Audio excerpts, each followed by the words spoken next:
গুলশানের সাবেক সংসদ সদস্য শাম্মী আহমেদের বাসা থেকে ৫০ লাখ টাকা চাঁদা নিতে গিয়ে গ্রেফতার বৈষম্য বিরোধী ছাত্র আন্দোলনের সাবেক সমন্বয়ক আব্দুর রাজ্জাক বিন সুলাইমান রিয়াদের বাসা থেকে ২,২৫,০০,০০০ টাকা চেক উদ্ধার করার কথা জানিয়েছে পুলিশ। আজ সকালে সমসাময়িক বিষয় নিয়ে ঢাকা মহানগর পুলিশ ডিএমপির সংবাদ সম্মেলনে এই তথ্য জানানো হয়।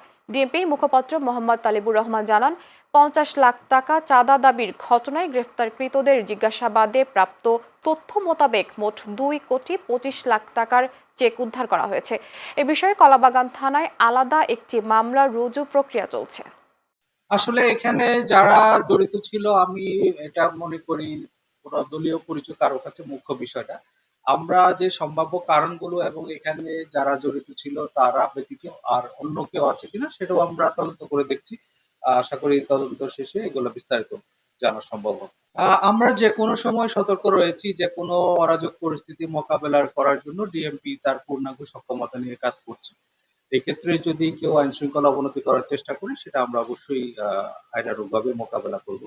এর বাইরে আমাদের যে গোয়েন্দা তথ্য যেগুলো থাকে সেগুলো কাজে লাগিয়ে আমরা আইন শৃঙ্খলা পরিস্থিতি স্বাভাবিক রাখার জন্য চেষ্টা করব।